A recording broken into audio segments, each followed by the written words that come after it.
आया असली स्वाद, अब आया स्वाद, जब स्वाद के पड़े हो लाले, आया असली स्वाद, अब आया स्वाद, जब स्वाद के पड़े हो लाले तो MDH का चंकी चाट मसाला डालें। MDH का चंकी चाट मसाला। MDH अब आया असली स्वाद, अब आया स्वाद।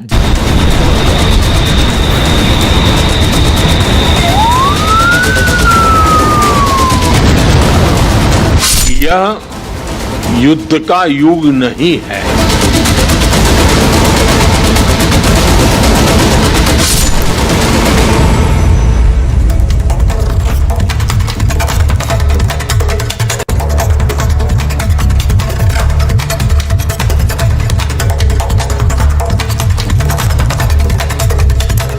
नमस्कार, आपके साथ मैं हूं सुजाता कुकरेती। आप देख रहे हैं अपना फेवरेट शो महाभारत। और महाभारत में आज सवाल उन लोगों से जो मोदी नीति पर सवाल उठा रहे थे, कह रहे थे कि मोदी की नीति देश हित में नहीं है।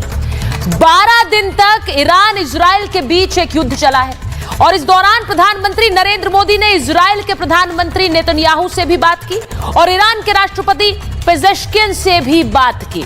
मोदी ने भारत का हित देखकर अपनी नीति तैयार की। देश में बहुत से लोगों ने सवाल उठाया कि मोदी का झुकाव नेतन्याहू की तरफ है। अब यह सरकार इजराइल का समर्थन करती है, ऐसा बहुत से लोगों ने कहा। ईरान का साथ देने से यह सरकार पीछे हटती है। आज उन्हीं लोगों के लिए यह बड़ी खबर लेकर आ रही हूं, यह खबर बता रही हूं आपको। ईरान ने कहा है थैंक यू इंडिया। आज ईरान इजराइल युद्ध में सीज फायर होने के बाद ईरान ने भारत को थैंक यू कहा है। भारत में ईरान के दूतावास ने एक बयान जारी किया है जिसमें उसने भारत का धन्यवाद कहा। भारत के लोगों और भारत के संस्थानों को ईरान थैंक यू कह रहा है। ईरान में जीत के सेलिब्रेशन की तस्वीरें आ रही हैं। वहां पर ईरान में एक बड़ी जीत का सेलिब्रेशन हो रहा है और इस जीत के पीछे उन्होंने उन देशों का साथ बताया है जो ईरान के साथ खड़े रहे। अब कौन है वो देश? ईरान इन देशों की फहरिस्त में भारत को बहुत ऊपर रखता है। ईरान का कहना है कि भारत उसके साथ खड़ा रहा, जिसके लिए वो आज धन्यवाद दे रहा है, थैंक यू इंडिया कह रहा है। यानी इसका सीधा मतलब ये मौन नहीं, धैर्य। आज सवाल उन लोगों से जो मोदी नीति पर सवाल उठा रहे थे, जो इस सरकार पर एक पक्ष लेने का आरोप लगा रहे थे, जो इस सरकार को मौन बता रहे थे, यह मौन नहीं, धैर्य ही था। यह भारत का हित था। क्या यह भारत का स्टैंड ही भारत का हित नहीं था कि दोनों देशों के साथ उसने रिश्ते बनाए रखे? कि जो लोग कहते थे ईरान को पूछा नहीं, ईरान का साथ नहीं दिया, वही ईरान आज सरकार को, भारत को थैंक यू कह रहा है। मैं आपको बता दूं कि हर देश ने अपना अपना हित देखा है। अब वो हित अलग अलग है, लेकिन सब ने अपना अपना हित देखा है। और इसीलिए आज पूछ रही हूं कि भारत को अपना हित क्यों नहीं देखना चाहिए?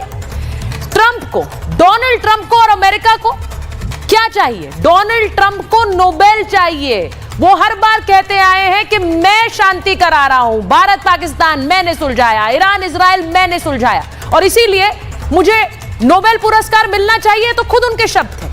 तो डोनाल्ड ट्रंप का हित तो उस नोबेल पुरस्कार में है, वो अपना हित देख रहे हैं। इजराइल अपना हित देख रहा है। वो चाहता था कि परमाणु खतरा जो उस पर था वो टल जाए और इसीलिए युद्ध किया। वहीं ईरान क्या चाह रहा था?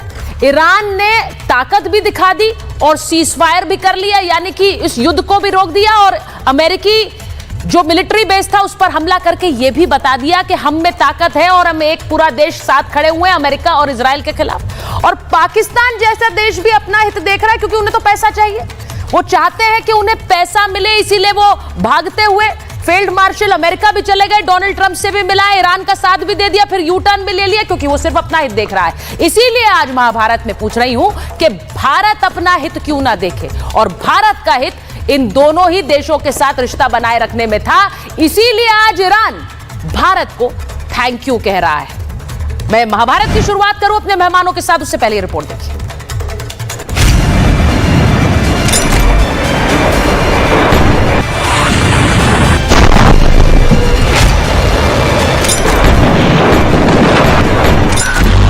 ईरान इजराइल जंग में सीज फायर की घोषणा हो चुकी है, लेकिन इस जंग में सवाल यह कि किसकी जीत किसकी हार हुई, क्योंकि जंग खत्म होने के बाद ईरान में जश्न मनाया जा रहा है। तेहरान की सड़कों पर हजारों लोग हाथ में बैनर पोस्टर लेकर निकल रहे हैं। ईरान दावा कर रहा है कि अमेरिकी बेस पर हमले ने दुश्मन को युद्ध विराम करने के लिए मजबूर कर दिया। ये सीज फायर की रिक्वेस्ट इजराइल की तरफ से आई थी, ईरान की तरफ से नहीं थी। यानी इजराइल घुटने पर आ गया था, इसलिए सीज फायर की रिक्वेस्ट करता है। Point number 1। पॉइंट नंबर 2 ये है कि जो ये सीज फायर का ऐलान होता है, ईरान ने सीज फायर का लफ्ज इस्तेमाल नहीं किया है, ऑफिशियली हॉल्ट का लफ्ज इस्तेमाल किया है कि सेसेशन में हॉल्ट हुआ है। सीज फायर एक नेक्स्ट स्टेज होता है। वही बात इजराइल की करें तो इजरायली पीएम नेतन्याहू युद्ध विराम को ऐतिहासिक जीत बता रहे हैं। नेतन्याहू इसे पीढ़ियों तक याद रखने वाली जीत कह रहे हैं। नेतन्याहू अपने सैनिकों से मिलकर उनका हौसला भी बढ़ा रहे हैं। इजराइल खुश है कि ईरान को परमाणु बनाने से रोक दिया। दोनों ही देश दावा कर रहे हैं कि बिना झुके 12 दिन में युद्ध जीत लिया। वहीं इन सब के बीच अमेरिका ने ईरान पर सबसे बड़ा हमला भी किया और ट्रंप ने खुद को ही सीज फायर का मेडल भी पहना दिया। इतना ही नहीं, बात नोबेल तक पहुंच गई। लेकिन इन सब के बीच भारत और मोदी अपनी शांति के फैसले पर तटस्थ दिखे। पीएम मोदी ने युद्ध के दौरान इजरायली पीएम नेतन्याहू से बात की और शांति की पहल की। यह युद्ध का युग नहीं है। संवाद से समाधान और स्थिरता की बहाली, ये मानवता की पुकार है। अमेरिका ने ईरान पर हमला किया तो उसके बाद प्रधानमंत्री मोदी ने ईरान के राष्ट्रपति पेजेश्कियान से भी फोन पर बात की। प्रधानमंत्री ने दोनों देशों से बातचीत कर कूटनीति के जरिए हल निकालने की बात कही। भारत ने अपनी तटस्थ नीति को इस युद्ध के दौरान भी आगे बढ़ाया। लेकिन देश में विपक्ष ने सवाल उठाया कि मोदी ईरान का साथ क्यों नहीं दे रहे हैं। इजराइल के प्रति झुकाव मोदी का क्यों नजर आ रहा है। लेकिन क्या वाकई इन आरोपों में सच्चाई थी। ईरान के साथ भारत का कूटनीतिक साथ बना रहा, इसीलिए ईरान ने भारतीयों के लिए अपनी एयर स्पेस खोली और भारतीयों को वापस जाने दिया। और आज भारत में ईरान के राजदूत खास तौर से भारतीय संस्थाओं का धन्यवाद कर रहे हैं। ऑपरेशन सिंदूर और उसके बाद अब ईरान इजराइल युद्ध, विपक्ष मोदी नीति पर सवाल खड़े करता आया है। जिस तरीके की विदेश नीति भारत सरकार की है, दुनिया के अंदर शायद हम अकेले रह जाएंगे। आज सारी दुनिया के मुल्क हमारे खिलाफ है। भारत की जो कूटनैतिक शक्ति है, उसके पीछे भी भारत की नैतिक शक्ति हमेशा रही है। वो नैतिक बल नहीं दिख रहा, इसी वजह से भारत चुप है। और भारत की चुप्पी भारत को एकदम कॉर्नर कर रही है, भारत को अलग थलग कर। सबको डरते हो तुम, फिर विश्वगुरु बनना चाहते हैं। विश्वगुरु कहां बनते भाई, जब ट्रंप ही आपको डरा रहा है और आप उसके प्रचार को जाते इलेक्शन के लिए। लेकिन आज महाभारत में सवाल ये, जब ईरान, इजराइल, पाकिस्तान और यहां तक के डोनाल्ड ट्रंप अपने देश का हित देख रहे हैं, तो भारत अपना हित क्यों ना देखे। जब ईरान खुलकर भारत का धन्यवाद दे रहा है, तो देश में बैठे कुछ लोग मोदी नीति को इजराइल के प्रति झुका हुआ कैसे बता रहे हैं। और महाभारत में सवाल ये कि मोदी नीति ही क्या सही नीति है। Bureau report, Republic Bharat.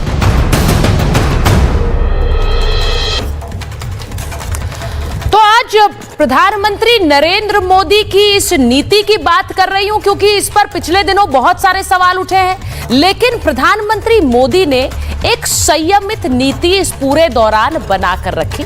उन्होंने एक संयमित प्रतिक्रिया दी है। मोदी ने कोई बड़ा कदम नहीं उठाया।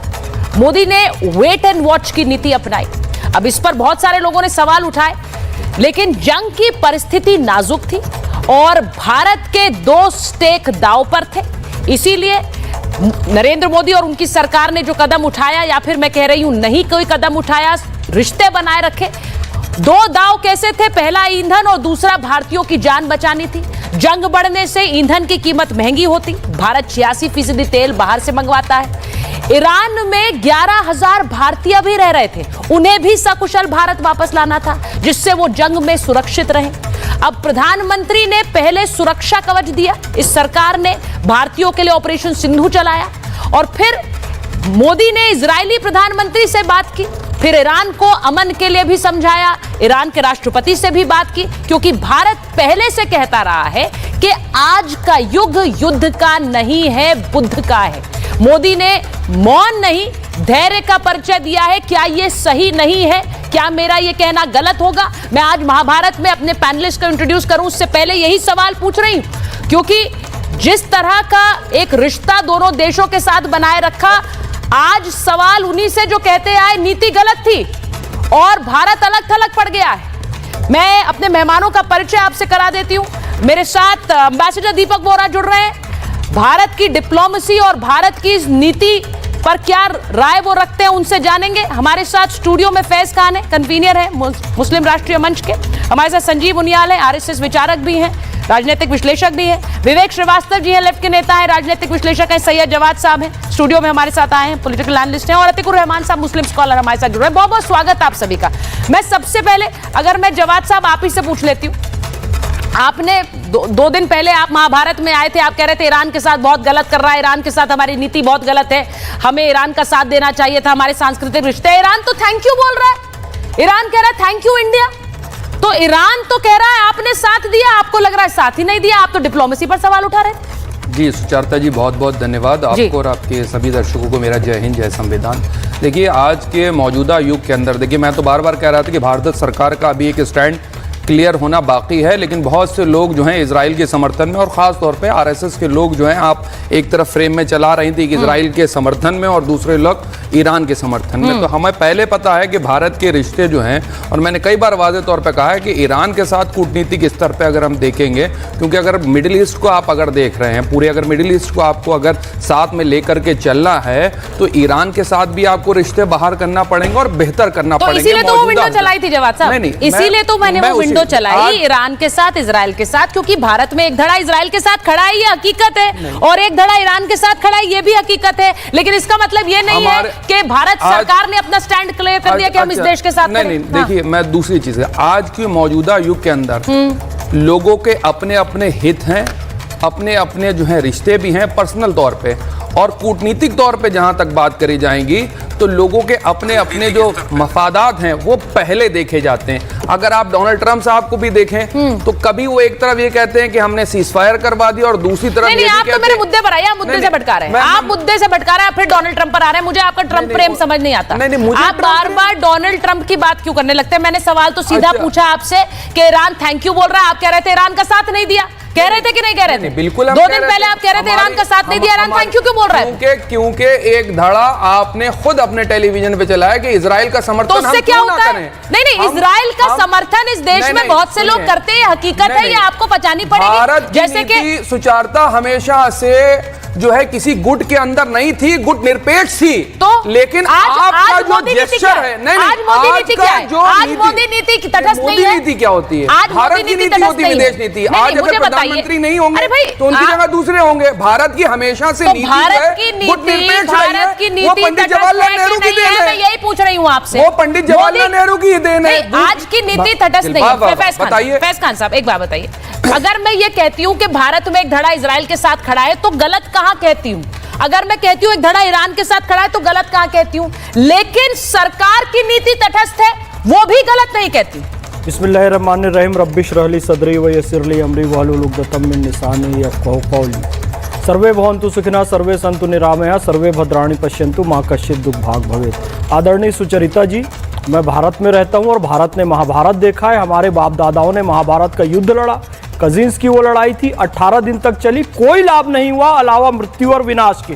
तो मोदी जी अच्छे से जानते हैं कि युद्ध कभी भी लाभ नहीं दे सकता है, इसलिए उन्होंने क्या नीति अपनाई? युद्ध नहीं बुद्ध चाहिए, शूरवीर नहीं महावीर चाहिए, मृत्यु नहीं अमृत चाहिए, अंधकार नहीं प्रकाश चाहिए, असत्य नहीं सत्य चाहिए, दानवीयता नहीं मानवीयता चाहिए। यदि इजराइल के लोग एक तरफ मरे और एक पक्ष हंसने लगे, ईरान के लोग मरे तो दूसरा पक्ष हंसने लगे, नहीं, लाशों पर हंसना शैतान का काम है, ये इंसान का काम नहीं है। इसलिए मोदी जी ने बिल्कुल सही 1961 बेलग्रेड गुट निरपेक्षता सम्मेलन, नासिर नेहरू टीटो, उस आदर्श को अपनाया गुट निरपेक्षता का, यानी कि हम किसी सांस्कृतिक सामाजिक आर्थिक संगठन में रह सकते हैं, हम सार्क में रह सकते हैं, आसियान में रह सकते हैं, G20 में रह सकते हैं, ब्रिक्स में रह सकते हैं, लेकिन नाटो, सेंटो या किसी भी तरीके के सैन्य संगठन का हम सदस्य नहीं बन सकते, क्योंकि हमारी नीति यह है शांति की नीति, पंचशीलता की नीति, अनाक्रमण, किसी पर आक्रमण नहीं करेंगे, अहस्तक्षेप, शांतिपूर्ण सहअस्तित्व,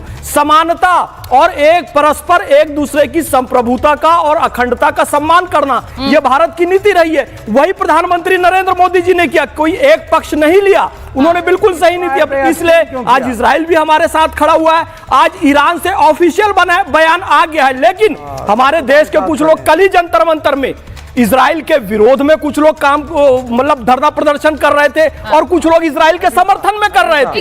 कुछ लोग ईरान के समर्थन में कर रहे थे, कुछ लोग ईरान के लेकिन मैं उसी सवाल पे आया। अब मैं उसी सवाल में आया। यह सत्य है कि एक बड़ा पक्ष ईरान के तरफ से युद्ध लड़ने जाना चाहता था और यह भी सत्य है कि एक पक्ष इजराइल की तरफ से युद्ध लड़ने जाना चाहता था, लेकिन देश की नीति गुट निरपेक्षता की और बैलेंस होकर चलने की है।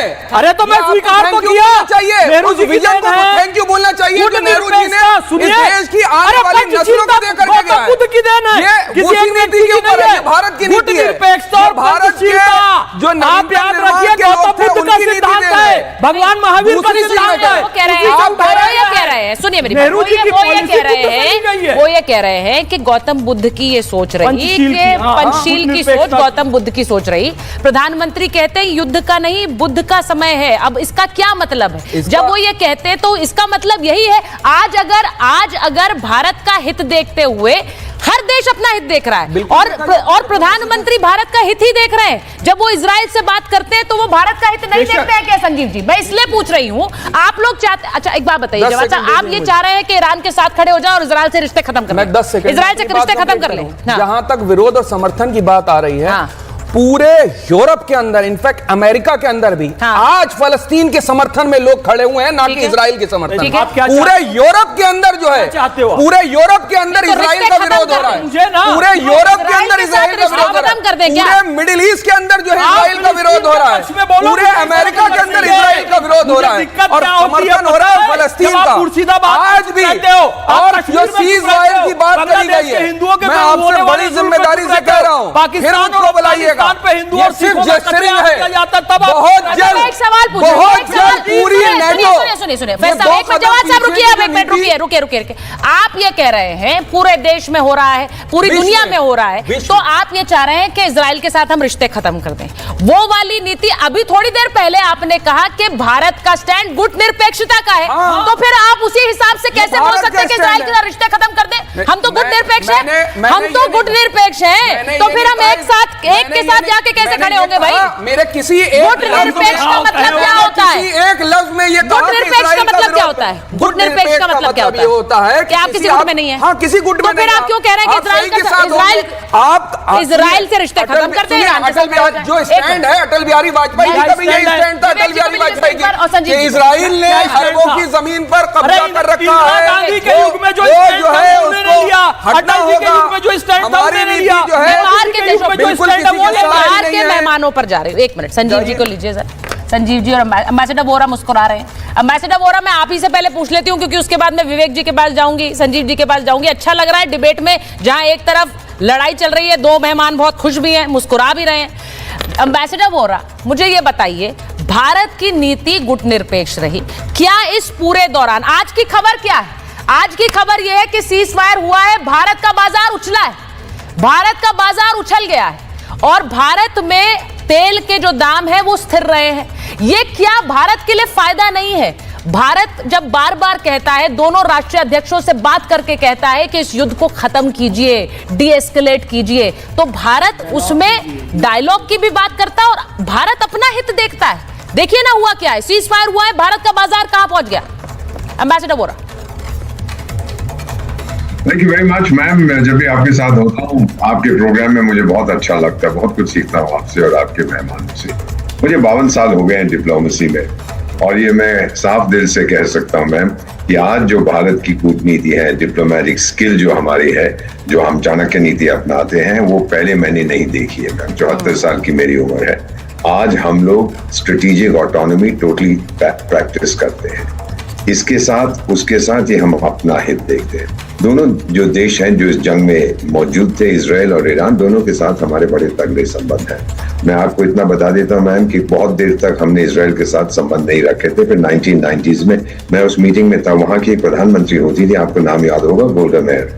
हम लोग मीटिंग में उनसे गए थे, हमने कहा कि हम आपके साथ रिश्ते बनाना चाहते थे मजबूत, तो वो बोली हम तो आपका इंतजार कर रहे थे पर आप आए नहीं। उसके बाद हमारे मजबूत रिश्ते बनते गए इजराइल के साथ। आज आपको मालूम है डिफेंस मामलों में, एग्रीकल्चर में, स्पेस में, मेडिसिन में बहुत करीब के हमारे रिश्ते हैं इजराइल के साथ। कई एरियाज हैं जिनमें उनकी टेक्नोलॉजी हमारे काम की है। ईरान के साथ जो हमारे रिश्ते हैं मैम, ये सांस्कृतिक रिश्ते तो बहुत अच्छी चीज है दिल को बहलाने के लिए। We look at here and now.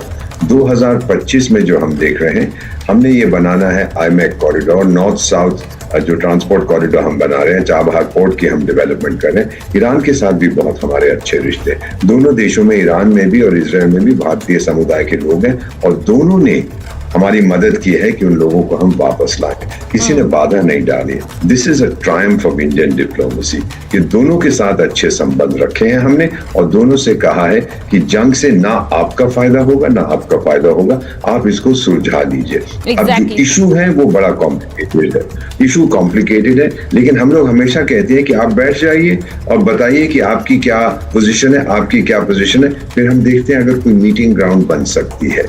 अगर ये हमारी नीति सही है सर। मैडम आपने देखा होगा बेटा कि विद यूक्रेन और रूस भी सारी दुनिया हमसे कह रही थी आप बात करिए, आप एकमात्र देश हैं जो दोनों से बात कर सकते हैं। हमने की, उन्होंने नहीं माना वो उन पे निर्भर है, पर हमने तो अपना रोल स्पष्ट कर दिया exactly. और ये जो मुस्कुरा रहे हैं साहब, मैं नहीं जानता कितने साल इनको डिप्लोमेसी में हो गए हैं, कब से ये भारत के राजदूत हैं मुझे मालूम नहीं है, लेकिन मुझे ये जरूर मालूम है कि मुझे जो है 52 साल हो गए हैं और 18 साल में राजदूत रहा हूँ बहुत से देशों में। तो इनकी मुस्कान जो है ये मुझे बहुत ही सिनिकल लगती है। ये उन लोगों की होती है जिन्हें मालूम नहीं है कि मुद्दा क्या है। तो मैम मैं आपसे इतना दरखास्त करना चाहता हूँ, अनुरोध करना चाहता हूँ कि जो हम इस समय कर रहे हैं, ईरान हमारा धन्यवाद कर रहा है, इजराइल हमारा धन्यवाद कर रहा है। Let me finish ma'am. Israel हमारा धन्यवाद कर रहा है, ईरान हमारा धन्यवाद कर रहा है। यही साबित करता है कि वी हैव बीन सक्सेसफुल। इससे ज्यादा मैं क्या कह सकता हूँ। अच्छा भाई अब बता दीजिए विवेक जी, डिप्लोमेसी में कितने साल हो गए आपको? Good for nothing foreign policy. वो कह रहे हैं फॉरेन पॉलिसी, डिप्लोमेसी में कितने साल हो गए आपको? डिप्लोमेसी क्या, आप जो हंस रहे हैं वो सवाल उठा रहे हैं। नहीं, विवेक जी का सवाल उठाने में अनुभव बहुत लंबा है, बिल्कुल डिप्लोमेसी में नहीं है, लेकिन सवाल उठाने में तो है। नहीं विवेक जी सवाल उठाने में सरकारें रही है ना 70 साल सेकुलर पार्टियों की। आप जब आप जॉब करते थे इंडियन फॉरेन सर्विसेज में तो सरकारें सेकुलर पार्टियों की थी, जहां आप सर्व करते थे, सो डोंट फॉरगेट दैट। और पॉलिसीज हम बनाते थे, चाहे नॉन अलाइनमेंट की थी या 2004 से लेकर 2009 लेफ्ट सपोर्टेड UPA 1 था। So I mean let's not talk and let's not be rude. Now coming to the point. नहीं, he is not being rude. He is not being rude, विवेक जी। सीधी सी बात है, वो अपनी बात रख रहे थे, आप जोर जोर से हंस रहे थे, तो उन्होंने कहा कि डिप्लोमेसी का आपको क्या अनुभव है। मुझे लगता है उनका सवाल वाजिब, उनका सवाल ठीक था, क्योंकि आप अपनी बात रखेंगे, वो अपनी बात रखेंगे। लेकिन मेरा सवाल ये है, विवेक जी सवाल सुन लीजिए, विवेक जी को रखिए, संजीव जी को रखिए। विवेक जी मेरा सवाल ये है, ईरान का साथ नहीं दिया, ईरान को अकेले छोड़ दिया, ईरान के साथ हमारे सांस्कृतिक रिश्ते हैं लेकिन रिश्ता नहीं निभाया इस सरकार ने, ये वाले सवाल विपक्ष पूछ रहा था। आज ईरान बोल रहा है थैंक यू इंडिया। हाँ बिल्कुल, वो डिप्लोमेटिक थैंक यू का कोई वैल्यू नहीं है। अच्छा, आपने एक सवाल, वाह सर, वाह। आपने कहा था थैंक यू चाहिए। Let me speak। अब है हंसने की बात। आपने एक सवाल पूछा था सैयद जवाद से। आपने एक सवाल पूछा था सैयद जवाद से, आपने कहा था कि जब हम नॉन अलाइंड हैं तो फिर हमारे को इजराइल को भी साथ में लेके चलना है, ईरान को भी लेके चलना है। सही बात। कुछ निरपेक्ष हैं तो साहब हम दोनों से बात करेंगे। अब मैं आपको ये बता देता हूँ ना, ये सही बात नहीं है। 1948 में, पहले इतिहास सुचरिता जी मैं आपको बता देता हूँ, सेकंड में 1948 में जब यूनाइटेड नेशंस ने इजराइल का रेजोल्यूशन पास किया था, इंडिया डिड नॉट अलाउ, ये बैठे हुए वोरा साहब, इनसे पूछ लीजिएगा, हमने उनका फॉरेन कमीशन यहाँ पे खुलने नहीं दिया, उनका टोटल बाइकॉट किया और हमने कहा कि हम नहीं मानते इस चीज को। और 1990s में नरसिम्हा राव के दौरान पहली बार एक फुल फ्लेजेड जो हाई कमीशन होता है वो तब खड़ा हुआ। पहली चीज, वाजपेयी तक हम इजराइल के साथ नहीं थे, बड़ी क्लियर सी बात है, नमस्कार, अलग चीज है। दूसरी बात, आपने ईरान का साथ नहीं दिया है इस युद्ध में, ईरान का पलड़ा भारी रहा है, एक मॉरल विक्ट्री उसकी हुई है, आपने दुतरफा किया। एक अमेरिका, ट्रंप और मेरा देखिए विवेक जी, आप ये कह रहे हैं ईरान का साथ आपने नहीं दिया, मॉरल विक्ट्री थी, you have messed it up, victory हुई। नहीं, ईरान का साथ आपने नहीं दिया, ये तो आपकी अपनी सोच है ना विवेक जी। ये आपकी अपनी सोच है। दिया। मैं इसीलिए आज ये खबर चला रही हूँ, उन्हीं लोगों के लिए चला रही हूँ जो बार बार ये हल्ला करते रहे, ढोल पीटते रहे कि ईरान को अकेले छोड़ दिया, ईरान का साथ नहीं दिया, गुट निरपेक्षता क्या है, हमारी सांस्कृतिक रिश्ते थे, छोड़ दिया ईरान को। ईरान नहीं कह रहा ये आप कह रहे हैं विवेक जी, साथ दिया, ये आप कह रहे हैं, चाइना ने, ईरान नहीं कह रहा है, ईरान का साथ दिया, नॉर्थ ईरान का बयान तो दिखाइए जहां वो कह रहा है मैं अकेला छोड़ दिया। हमें नहीं फैक्ट्स ही तो पूछ रही हूँ, these are facts, these are facts। ये भी please give me a statement from Iran Vivek ji, आप मुझे स्टेटमेंट दिखा दीजिए जहां वो कह रहे हो कि भारत ने हमारा साथ नहीं दिया। आपके स्टेटमेंट को थोड़ा ही मानेंगे हम। Can I speak? हाँ प्लीज बोलिए, बोलिए उसके Sanjeev ji. Don't shout, let me speak। बोलिए। आपने ये भी कहा था कि ट्रंप साहब ने रिट्रैक्ट कर लिया अपना स्टेटमेंट कि मैंने भारत और पाकिस्तान की मध्यस्थता नहीं कराई। They have not done it, prime minister has not spoken. ये सिर्फ गुडविल मेजर्स होते हैं, सच थैंक यूज, इनकी कोई वैल्यू नहीं है। चाइना ने 2 कंटेनर सप्लाई किए ईरान को, नॉर्थ कोरिया साथ खड़ा हो गया उसके, बहुत से मुल्क खड़े हुए, भारत किसी के साथ नहीं था। बहुत बड़े शांति दूत डिप्लोमेटिक थैंक यू है कह रहे हैं विवेक श्रीवास्तव, डिप्लोमेटिक थैंक यू। बोलिए संजीव जी। 2-3 शब्द बहुत ही ऐसे लोगों के लिए बने हुए हैं, थैंकलेस। कुछ लोग थैंकलेस होते हैं, तो मैं ये नहीं कह रहा विवेक श्रीवास्तव जिस पार्टी से बिलोंग करते हैं या जिस स्कूल ऑफ थॉट से आते हैं वो थैंकलेस हैं, पर ईरान तो कम से कम थैंकलेस नहीं है, जिसने आगे बढ़ के, जब मोदी जी के 2 रूप नजर आते हैं मुझे लगता है, जब 22 मिनट का वो अटैक होता है जिसमें कि उनकी भाषा निर के आती है, याचना नहीं अब रण होगा, संघर्ष बड़ा भीषण होगा, और जब दूसरी बार ईरान और जब लड़ाई हो रही थी इनके बीच में, ईरान के बीच में और इजराइल के बीच में, तो जो बैलेंस बना के, मेंटल बैलेंस बना के उन्होंने एक जो परिचय दिया अपना, उसका एकदम से आंसर आया thank you Modi ji, thank you Bharat. ये बताता है कि कितना डिप्लोमेटिक विजय हमारी हुई है और उसको एंडोर्स करते हैं श्रीमान दीपक वोहरा जी। और आज के दिन लेफ्टिस्ट आपको हमारे साथ खड़े रहना चाहिए, क्योंकि आपको याद है ना 25 जून का वो काला दिन 1975 के, जब 1,40,000 लोगों को अंदर कर दिया था इंदिरा गांधी की सरकार ने, क्यों भूलते हो उस टाइम? आज आपको कम से कम अब तो कॉमन प्लेटफॉर्म पर आके बात करनी चाहिए। क्या हालत की थी इंदिरा गांधी ने, सिर्फ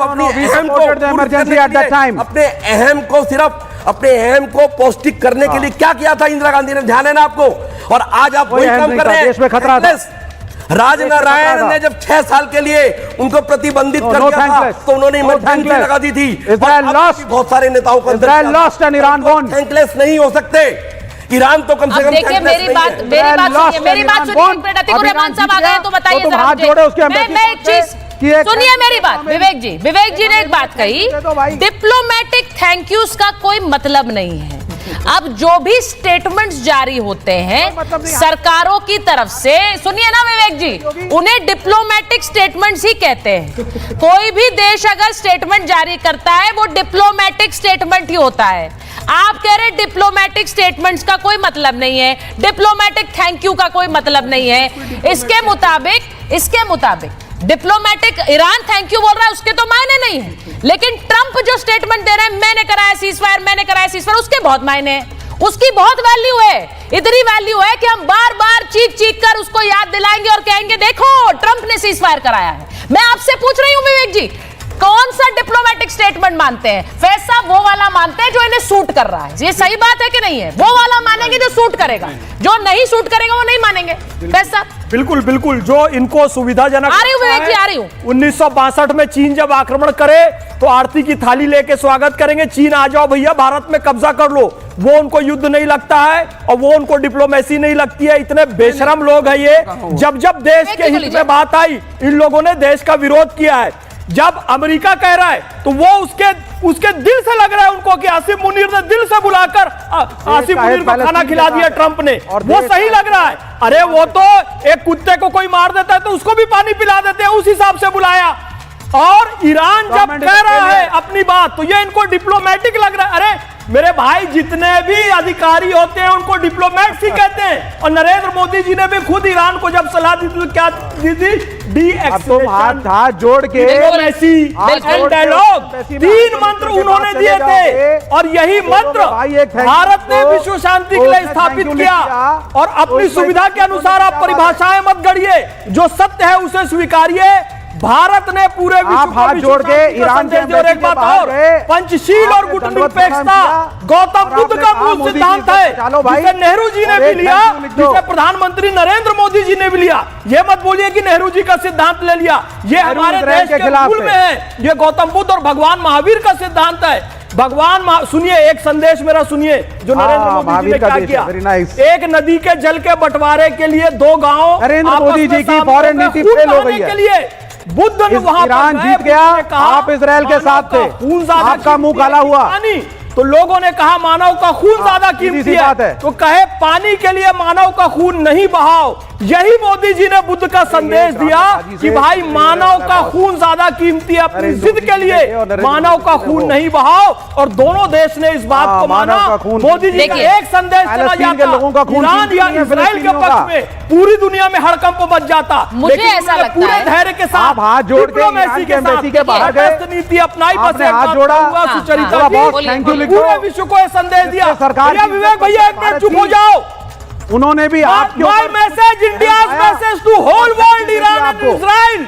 आपका थैंक यू हो चुका है, थैंक यू हो चुका है यहाँ की फॉरेन पॉलिसी का total thank you. Shanti, thank you from the world. वनस्पतयः शांति, विश्वदेव शांति, ब्रह्मा शांति, सर्वम शांति, शांतिरेव शांति, सामा यूनाइटेड नेशंस में ओम शांति शांति शांति। World peace is the message of India to the world. Vivek ji आप भी शांत हो गए। यूनाइटेड नेशंस में सुचरिता, आप एब्सटेन करते हैं सीज फायर से अगेंस्ट पैलेस्टीनियंस, आप एब्सटेन करते हैं, आपको शर्म नहीं आती कि आप क्या बात कर रहे हो? पॉलिसी के हिसाब से चलेंगे और यहाँ शांति रापा, शांति रापा जो ठीक लगेगा समय के अनुसार। अच्छा मैं एक बार अतिकुर रहमान साहब बोला, अतिकुर रहमान साहब ने तो देश को दिया अपने हिसाब से किया। अतिकुर रहमान साहब मैं आपसे पूछ रही हूँ, ये जो बार बार कहा गया कि चुप्पी भारत की ये हमें अलग थलग कर देगी, ये जो चुप्पी है ये ईरान की हमारे साथ रिश्ते जो सांस्कृतिक रहे उनके खिलाफ जा रही है, हम ईरान को अलग छोड़ रहे हैं। अब आज बड़ी दिलचस्प बात ये हुई कि जिस इजराइल के लिए आप कहते हैं कि भाई नेतन्याहू के साथ बड़े अच्छे रिश्ते हैं नरेंद्र मोदी के, इजराइल की तरफ झुकाव है, नेतन्याहू की तरफ झुकाव है, उस इजराइल ने थैंक यू नहीं कहा है लेकिन ईरान ने थैंक यू कहा है। अब मुझे ये बताइए मैं ईरान की बात मानूं या पे जवाद साहब और अतिकुर रहमान साहब की बात मानूं? सुचारिता जी मुझसे है प्रश्न? जी जी बिल्कुल सर आपसे। जी सुचारिता जी, मैं बड़ी इज्जत करता हूँ वोरा साहब की। हाँ। एम्बेसडर वोरा साहब आज कुछ बदले बदले मेरे सरकार नजर आ रहे हैं, क्योंकि अभी चंद घंटों पहले वोरा साहब ईरान को पाकिस्तान के साथ जोड़ रहे थे। सुचारिता जी आपके एडिटर इन चीफ के पीछे से कि भाई ये तो ईरान पाकिस्तान की तरफ झुका हुआ था पहलगाम में, आज हमारे सरकार बदले बदले नजर आ रही है क्योंकि ईरान ने थैंक यू कह दिया। अरे भाई ईरान ने थैंक यू आपको नहीं, अतिकुर रहमान को और जवाद साहब को कहा है। अच्छा आवाज नहीं आ रही है इनकी, भाई आवाज ठीक कराइए पहले तो ठीक कराइए। अतिकुर रहमान साहब का ऑडियो जरा ठीक कराइए, मैं उनकी बात दोहरा देती हूँ। वो ये कह रहे हैं कि भारत को थैंक यू नहीं बोला है, थैंक यू बोला है सैयद जवाद को और थैंक यू बोला है अतिकुर रहमान को। तो वो ये कह रहे हैं, वो ये वाला डिसाइफर कर रहे हैं कि क्रेडिट हमारा है, मतलब हमारी वजह से भारत, भाई आप हमारे हैं, आपको थैंक यू बोल रहे हैं तो भारत को थैंक यू बोल रहे हैं। मैं तो खुश हूँ इस बात से, आप भारतीय नहीं हो क्या? आपको थैंक यू बोल रहे हैं, जवाद साहब को बोल रहे हैं तो भारत को बोल रहे हैं। मुझे ये लगता है नहीं अतिकुर रहमान साहब देखिए बड़ा क्लियर है, अगर वो आपको और जवाद साहब को थैंक यू कह रहे थे तो वो आपको चिट्ठी लिखकर अलग से थैंक यू बोल सकते थे। अगर यहाँ पर एक चिट्ठी जारी करके उन्होंने भारत का थैंक यू कहा है, उसमें भारत के लोग, भारत की संस्थाएं, मैं ये पूछ रही हूँ अतिकुर रहमान साहब को ऑडियो पहले ठीक करा दीजिए। सर मैं आ रही हूँ, आपका ऑडियो बहुत मफल्ड आ रहा है, मैं समझ नहीं पा रही हूँ आपकी बातें बहुत ढंग से, तो उनको ऑडियो जरा चेक कराइए वापस आए। मैं आपसे पूछ रही हूँ, अच्छा जवाद साहब आपको थैंक यू कह रहे हैं, वो कह रहे हैं इनको थैंक यू बोला है, इंडिया को थैंक यू बोला गया है, हाँ। भारत को थैंक यू बोला गया है, हाँ। ना कि उन्होंने आदरणीय प्रधानमंत्री जी का नाम लेकर के और खास लेकर के जो है थैंक यू बोला है। फैज भाई 2 मिनट रुक जाइए, नहीं हो सकता। अच्छा मतलब नरेंद्र मोदी का नाम लिखते तब वो नहीं हो सकते, नरेंद्र हो सकता है। अरे आज इमरजेंसी वाले दिन बोल रहे हैं, इमरजेंसी के मोदी भारत नहीं है। आज 50 नहीं हो, भारत भारत भारत है, भारत के सभी नागरिक हैं, जैसे आदरणीय प्रधानमंत्री जी लोकतंत्र है, भारत के लोग हम कॉन्स्टिट्यूशन से एक दूसरे से जुड़े हुए हैं। 10 सेकंड। अच्छा, इंटरेस्टिंग बात यह है कि 50 साल जब इमरजेंसी के हुए उस दिन ये कह रहे हैं कि वो इंदिरा नहीं हो सकते। इमरजेंसी को किसी ने सही तो नहीं कहा। और मुख्य विपक्षी पार्टी दल के नेता आदरणीय राहुल जी ने भी एक बात में कहा कि जो इमरजेंसी ठीक चीज नहीं तो इंदिरा नहीं हो सकते हैं नरेंद्र मोदी, लेकिन तो इमरजेंसी सही नहीं थी तो किसने लगाई थी? ये बात तो पूछी जाएगी ना भाई, ये बात पूछी जाएगी कि नहीं पूछी जाएगी? अघोषित है नहीं, ये बात आज तो अघोषित वाली अलग डिबेट है, आप उसमें घुस जाइए। अघोषित है, उस समय घोषित थी। 10 सेकंड बैठकर खुलेआम बोल रहे हो, घोषित है भाई। उस समय मीडिया चल रहा था, किसी को गाना गाने का अधिकार।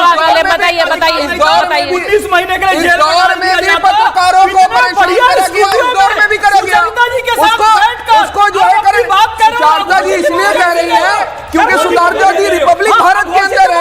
अगर जिस दिन इंडिपेंडेंट जर्नलिज्म को लेकर के सुचारता जी माइक लेकर के खड़े हो जाएंगे आर्थिक नीतियों पे।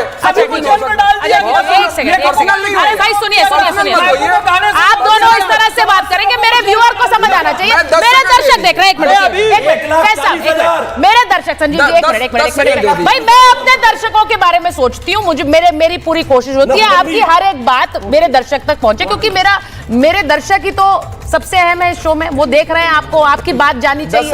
अब मैं आपसे पूछ रही हूँ, वो कह रहे हैं कि इंडिपेंडेंट जर्नलिज्म, रिपब्लिक, ये सब बातें सुनिए मेरी बात, सुनिए मेरी बात। नहीं, आप गए उसके अंदर, आप नहीं जा रहे, मतलब बात मत बोलिए। आपने ये बोला, मेरा सवाल कोई पर्सनल अटैक नहीं, मैंने किया आपके ऊपर पर्सनल अटैक, तो फिर आपने मुझ पर क्यों किया? आपने मुझ पर क्यों किया? अब ये वाली इमरजेंसी माइंडसेट आप ही का है, देख लीजिए, ये इमरजेंसी माइंडसेट आपका है। अब अपनी बात बोलिए। दूसरी मैं बात कह रहा हूँ, अभी जो हम लोग सीज फायर के ऊपर जो बड़ी लंबी चौड़ी डिबेट कर रहे हैं, दीपक वोरा साहब भी हैं। सीज फायर का उल्लंघन होगा और जितने भी देश है ना, वो अपनी अपनी पोजीशन डिसाइड कर रहे हैं। ठीक है, बहुत जल्द आप देख लीजिए, यही अमेरिका जब अपनी बात से पलटेगा और पूरी नेटो को लेकर के, यही हमने इराक के दौर में भी देखा, यही अफगानिस्तान के दौर में भी देखा, और बहुत जल्द जो अभी पोस्टरिंग करी जा रही कि सीज फायर हो गया, क्योंकि अभी तक हमारा ऑपरेशन सिंदूर जारी है। ठीक है, अभी तक सीज फायर की जहां तक हम लोग बात कर रहे हैं, आने वाले वक्त में देखेंगे ईरान के ऊपर अपनी अपनी देश जो है पोजीशन डिसाइड करके चढ़ेंगे, और यही डिबेट हम लोग बैठ के करेंगे। यही डिबेट होगी कि किस तरीके से उल्लंघन करा गया और किसने कर रखा है। तो आपने जो हाइपोथेसिस दिया है, आपने जो हाइपोथेटिकल सिचुएशन दी कि ये सीज फायर खत्म हो जाएगा, मैं उसमें नहीं, मैं आगे बढ़ती हूँ, मैं उसी पर आगे बढ़ रही हूँ। सुनिए ना, आप ही की बात कर रहे हैं। इन्होंने कहा हाइपोथेटिकल सिचुएशन कि भाई ये सारे देश चढ़ेंगे, सिचुएशन ऐसी होगी कि फिर से युद्ध होगा, एम्बेसडर वोरा भी सुन रहे हैं, और उसके बाद हमें एक साइड चूज करनी पड़ेगी। तो मैं आपसे पूछ रही हूं कि जब आप ये कहते आए, और जब हमने रूस यूक्रेन के अंदर भी अपना स्टैंड बड़ा क्लियर रखा है, हमने जेलेंस्की से भी बात की थी, हमने पुतिन से भी बात की, हमारे हित जहां है हम अपना हित देखेंगे। तो मैं आपसे पूछ रही हूं संजीव जी, क्या ये हमारा हित है कि हम इजराइल के साथ अपने रिश्ते तोड़ दें?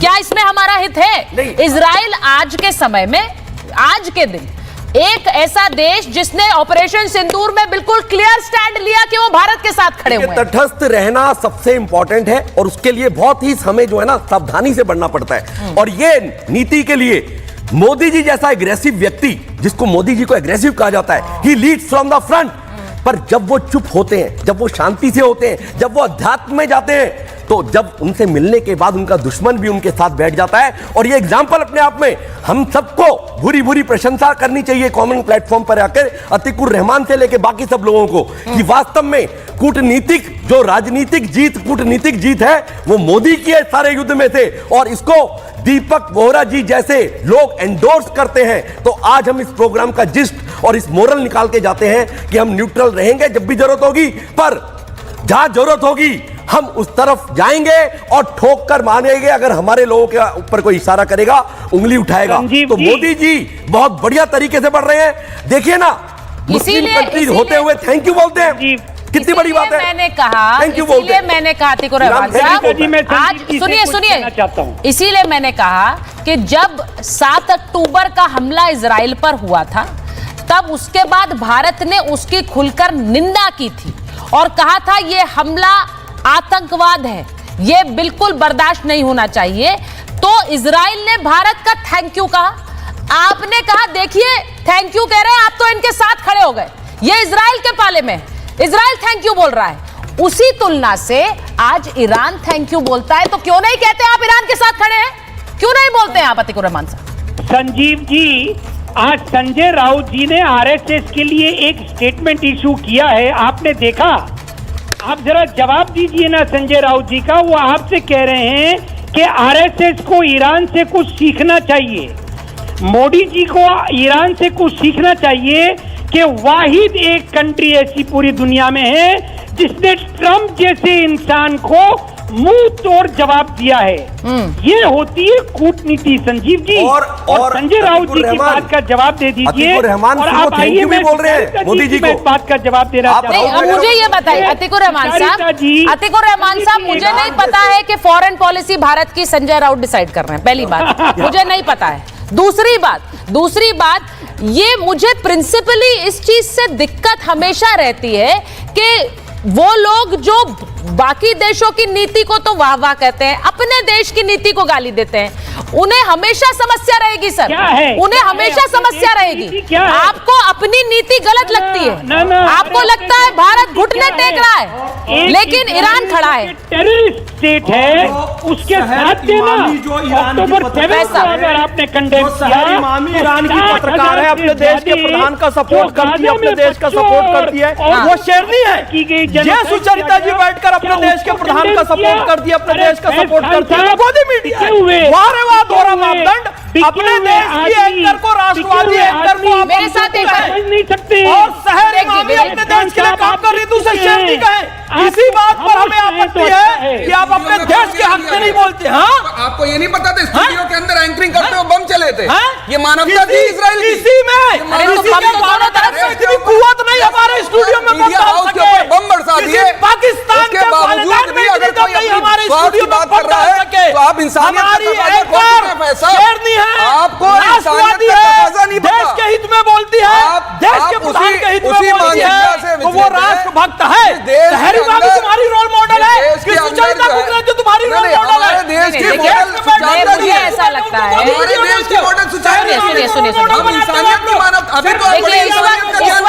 मुझे बस ये लगता है विवेक जी इंतजार कर रहे हैं। जवाब साहब एक मिनट रुकिए। देखिए विवेक जी, मैं एक बार विवेक जी के पास, अरे भाई देखिए पर्सनल नहीं, ये पर्सनल का टैक्स मत करा, विवेक जी के पास जा रहा है। विवेक जी का लास्ट कमेंट विवेक जी शांति विवेक जी, अरे विवेक जी सच में शांत हो गए भाई। नहीं भाई मुझे अच्छा नहीं लगता, विवेक जी का ऑडियो दीजिए भाई, मुझे नहीं पसंद है। विवेक जी की आवाज आनी चाहिए। विवेक जी बताइए जरा, हमारी महिला पत्रकार को आप गोदी मीडिया। अरे भाई एक मिनट रुकिए, विवेक जी सवालों के जवाब मुझे बस ये बताइए, ईरान सही है, भारत गलत है, ये कहना अच्छा लगता है, ये कहना चाहिए। बस विवेक जी को रखिए एक मिनट, मुझे सुनिए विवेक जी, गजब दोहरापन है। विवेक जी ने बात जी सर, ये वाला स्टैंड मेरे बस आपसे पूछ रही हूँ, ये वाला स्टैंड आपको सूट कर रहा है? ईरान सही है, ईरान ने सही स्टैंड लिया, भारत ने गलत स्टैंड लिया। हमारा ट्रेडिशनल स्टैंड देखिए, आई जस्ट टेक 20 सेकेंड्स। पहली चीज, यूनाइटेड नेशंस में सीज फायर रेजोल्यूशन जो था पैलेस्टीन में, उसका भारत वहां से एब्सटेन कर गया। इसको हम शांति नहीं कहते हैं, ये बकवास है, आपको समर्थन करना चाहिए था उसका। एब्सटेनिंग क्या होती है? तो ये कहना Om Shanti, I don't agree. आपने इजराइल के पक्ष में एक्ट किया। नंबर 2, इजराइल हमारा नेचुरल अलाय कभी नहीं था। हमारा 71 के वॉर में जब बांग्लादेश को तोड़ा था तो ऑर्गेनाइजेशन ऑफ इस्लामिक कंट्रीज में हमारे लिए लड़ाई लड़ने गए थे यासर अराफात, पीएलओ के चेयरमैन, और वहां पे प्रस्ताव हमारे अगेंस्ट नहीं आया। ये इतिहास है। अटल बिहारी वाजपेयी पैलेस्टीन के सेपरेट नेशनहुड और उनके लैंड के प्रिजर्वेशन के फेवर में खुल के बोलते थे। मैं व्यूअर्स से रिपब्लिक की अपील करूंगा, जाएं और यूट्यूब पे वाजपेयी के व्यूज को चेक करें। विवेक जी, मैं एक बात जानती हूँ कि भारत की जो सरकारें हैं, भारत की सरकारें, सुन लीजिए मेरी बात, एक बार सुन लीजिए। मैं सिर्फ ये जानती हूं कि भारत की एक सरकार इमरजेंसी भी लगा दे तो वो सही है, लेकिन एक सरकार ऑपरेशन सिंदूर भी कर दे तो वो गलत है। जरा सोचिए इसके बारे में, ये सोचने की जरूरत है। मेरे पास समय इतना ही था, बहुत बहुत है।